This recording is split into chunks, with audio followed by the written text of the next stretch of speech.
सकते हैं जहां पर हम एक बैलेंस बनाकर चल सके। अमित जी जी बिल्कुल बिल्कुल बिल्कुल आपने सही बोला कि देखिए डिप्लोमेसी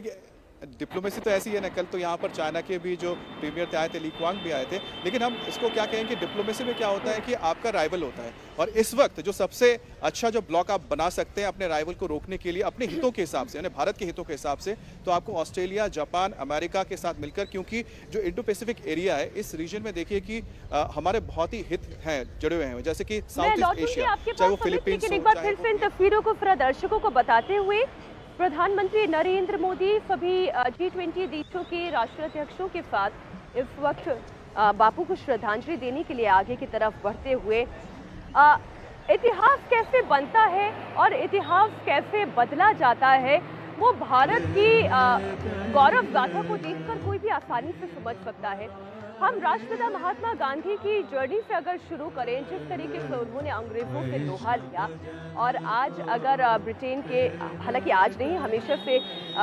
ब्रिटेन के प्रधानमंत्री आते रहे हैं, बड़े बड़े लोग, हस्तियां यहाँ पर आई हैं उनका दर्शन करने के लिए, उन्हें श्रद्धांजलि अर्पित करने के लिए, लेकिन आज G20 सम्मेलन की वजह से जो बड़े बड़े राष्ट्राध्यक्षों का मेला यहाँ पर जुटा है, बापू को श्रद्धांजलि दे रहा है, तो यहाँ से एक सीख लेकर भी अपने अपने देशों की तरफ आगे लौटेगा जरूर। अगर हम ये कहें कि आज विस्तारवाद की तरफ यदि कोई देश आगे बढ़ना चाहे तो वो नाकामयाब रहता है। हालांकि G20 सम्मेलन में रूस और चीन भी शामिल है, हमें पता नहीं कितना उचित होगा ये कहना या नहीं, लेकिन ये जरूर कहा जा सकता है कि रूस और यूक्रेन के बीच में जिस तरीके का तनाव बना हुआ है ये केवल विस्तारवादी सोच की वजह से है, अपना प्रभुत्व किसी दूसरे देश के ऊपर दिखाने के लिए है, अपनी ताकत अगर वेस्टर्न वर्ल्ड में रशिया ये दिखाने की कोशिश कर रहा है कि हम आपसे बड़े हैं, हम आपसे सर्वशक्तिशाली हैं, या चीन की हम विस्तारवादी नीति के तरफ अगर देखें, तो आज यहाँ से समाधि स्थल से एक संदेश लेकर राष्ट्राध्यक्ष जरूर लौटेंगे।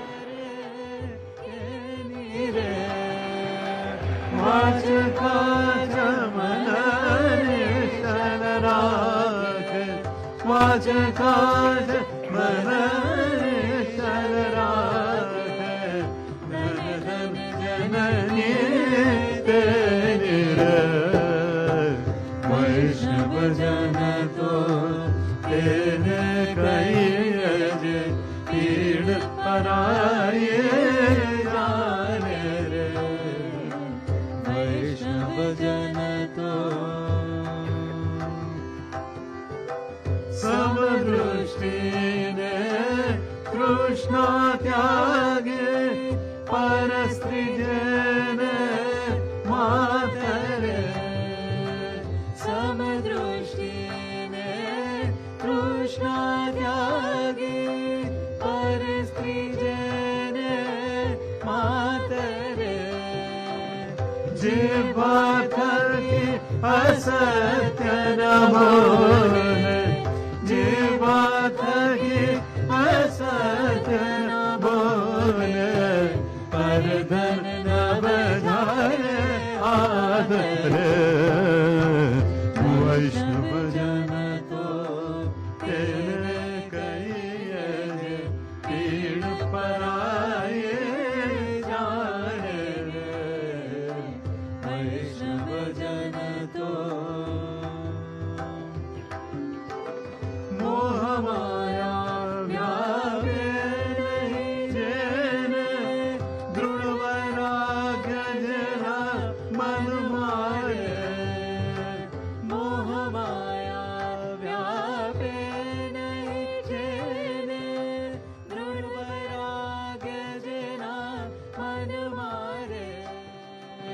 राम नाम श्रुताने लागे, राम नाम श्रुताने लागे। वैष्णव जन तो तेने कहिए पीड़ पराई जाने रे, पर दुखी उपकार करे तो ये मन अभिमान न आए रे। एक बार फिर से G20 की जो थीम है उसे जोड़कर जरा इस गीत के, इस शब्द के, इस भजन के बोल को देखिए, पर दुखी उपकार करना, यानी उन देशों को भी अपने साथ समाहित करना जो अब तक उपनिवेशवाद का दंश झेले हैं या जिनकी धरती को दोहन की धरती के तौर पर देखा गया, खनिज पदार्थों के केवल उपभोग के तौर पर देखा गया, आज उनकी आवाज़ बनने में अगर भारत कामयाब हो पा रहा है तो इसे आप विश्व के कल्याण की तरफ आगे बढ़ता हुआ एक मधुर गीत देखें, पर दुखी उपकार करे तो ये मन अभिमान न आने दे। और इसलिए भारत को हम ये कह रहे हैं वो विश्व गुरु बन रहा है। ये तस्वीर आप देखें, अब तक की सबसे शक्तिशाली तस्वीर, राष्ट्रपिता महात्मा गांधी के समाधि स्थल राजघाट पर सिर झुकाकर नमन करते हुए 2 मिनट का मौन करते हुए आज उन्हें श्रद्धांजलि अर्पित करने के लिए राष्ट्राध्यक्ष राजघाट पर एकत्रित हुए हैं। आप देखें, सेंटर में प्रधानमंत्री नरेंद्र मोदी दिखाई दे रहे हैं। करबद्ध नमन करते हुए महाशक्तियों का ये नमन है जो राष्ट्रपिता महात्मा गांधी को किया जा रहा है। राजघाट पर राष्ट्राध्यक्षों का ये नमन, ये बेहद शक्तिशाली तस्वीर के तौर पर आप देखें, वो महात्मा गांधी जिन्होंने अंग्रेज़ों का दमन झेला लेकिन उसके आगे कभी नतमस्तक नहीं हुए, वो महात्मा गांधी जिन्होंने हर दुख हर हिंसा झेली लेकिन कभी अहिंसक नहीं हुए, कभी हिंसा का आधार उन्होंने अपने इस आंदोलन को नहीं माना, बल्कि खादी आंदोलन के जरिए, स्वदेशी आंदोलन के जरिए अंग्रेजों के उपनिवेशवाद का बहिष्कार किया। आज पूरा विश्व भी उसी मुकाम पर खड़ा हुआ है जहां पर हिंसा को त्याग देकर अहिंसा के पथ पर आगे बढ़ने का एक वैश्विक संदेश यहां से वो लेकर अपने अपने देशों की तरफ लौटेगा। राष्ट्रपिता महात्मा गांधी को श्रद्धांजलि देने के बाद प्रधानमंत्री नरेंद्र मोदी ब्रिटेन के प्रधानमंत्री ऋषि सुनक से बातचीत करते हुए आगे बढ़ते हुए जस्टिन ट्रूडो को आप पीछे देख सकते हैं, जो बाइडेन आपको नजर आ रहे हैं, यूरोपियन यूनियन की ओर से जो प्रतिनिधित्व कर रही हैं, उन्हें भी आप देख सकते हैं। ये बहुत ही शक्तिशाली तस्वीर है। अमित, मैं चाहती हूँ कि आप भी और विजय लक्ष्मी भी इस पर अपने भाव को जरूर दर्शकों के साथ साझा करें कि जब ये तस्वीर भारत से निकल के पूरे विश्व में जाएगी, एक ऐसा व्यक्ति जिसे वैसे तो सर्व मान्यता है, हर देश में बापू का बहुत सम्मान है, लेकिन जब सभी राष्ट्राध्यक्ष एक साथ आकर एक जगह पर खड़े होकर राजघाट पर उन्हें श्रद्धांजलि देते हैं तो भारत की एक ऐसी तस्वीर पूरे विश्व में जाती है। अहिंसा का वो आंदोलन कैसे पूरे देश के साथ साथ विदेशों तक पहुंचता है, जरा आप भी विचार व्यक्त करें अपने। अमित। बिल्कुल बिल्कुल मीनाक्षी, मैं और विजय लक्ष्मी अभी बात कर रहे थे तस्वीरों को देखते हुए जिसका जिक्र अभी आप कर रही थी कि राजघाट में किस तरह से जो तमाम देशों की है, आप कह सकते हैं ना कि इस वक्त तो पावर सेंटर है वो भारत है, तो राजघाट में पावर सेंटर दिख रहा था। और महात्मा गांधी जिन्होंने कि शांति का संदेश दिया था, उन्होंने कहा था कि है ना कि शांति के जरिए या पीस के जरिए सब कुछ हल हो सकता है, और भारत ने उसको करके दिखा भी दिया। बिल्कुल बिल्कुल। और प्रधानमंत्री नरेंद्र मोदी भी अमित हर उस पर डिप्लोमेसी, डिप्लोमैटिक और डायलॉग, देखिए वो तस्वीरें यहाँ सामने हम, क्योंकि बड़े बड़े मॉनिटर्स यहाँ लगाए गए हैं जो मीडिया सेंटर है, और देखिए तस्वीरों में अभी जर्मन चांसलर दिख रहे हैं, जो बाइडेन दिख रहे हैं, प्रधानमंत्री नरेंद्र मोदी जो बाइडेन साहब का हाथ पकड़ करके थोड़ी देर के लिए उन्होंने वॉक किया, और सामने यूके के प्रधानमंत्री ऋषि सुनाक भी हैं। तो 3 नेता अभी दुनिया की 3 बड़ी इकोनॉमीज, 3 बड़ी पावरफुल डेमोक्रेसीज के 3 लोग देखिए साथ आपको चलते हुए नजर आ रहे हैं। प्रधानमंत्री नरेंद्र मोदी हैं, बीच में अमेरिका के राष्ट्रपति जो बाइडेन हैं, और फिर साथ में चल रहे हैं ऋषि सुनाक। ये तस्वीर जो है स्ट्रेटेजिकली अगर आप देखें तो बहुत महत्वपूर्ण है अमित, कि 3 बड़ी ताकतवर मुल्कों के ये जो बात वो कह रही है ना विजय लक्ष्मी, बाइडेन और मोदी जब हाथ पकड़कर ऐसे चलते हुए नजर आते हैं तो ऐसे लगते हैं कि 2 फ्रेंड्स चल रहे हैं, 2 दोस्त चल रहे हैं,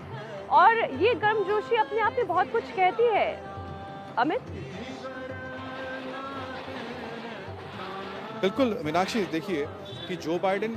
जब आए उससे पहले दो और राष्ट्रपति थे जिसके साथ प्रधानमंत्री मोदी ने काम किया, जिसमें अभी आप कह सकते हैं कि ऑफिस के साथ काम किया। वो थे एक बराक ओबामा, उसके बाद आए डोनाल्ड ट्रंप, उसके बाद जो बाइडेन। अब बराक ओबामा के साथ भी आपने देखा था प्रधानमंत्री मोदी की इक्वेशन को, डोनाल्ड ट्रंप के साथ भी हमने सबने देखा था, और उसके बाद आए जो बाइडेन। जब जो बाइडेन आ रहे थे तो बहुत सारे कयास भी लग रहे थे कि क्या जो बाइडेन के साथ उसी तरह के रिश्ते नजर आएंगे जिस तरह के रिश्ते या बहुत ही करीबी रिश्ते जो डोनाल्ड ट्रंप के साथ देखने को मिले। लेकिन जो बाइडेन के साथ प्रधानमंत्री मोदी के अगर आप बॉडी लैंग्वेज को देखेंगे तो और ज़्यादा सहज है, मतलब यहाँ पर आपको एक इक्वालिटी नज़र आती है। और जो बाइडेन एक बात बहुत अच्छी तरह से जानते हैं कि इस वक्त भारत के साथ उनके रिश्तों को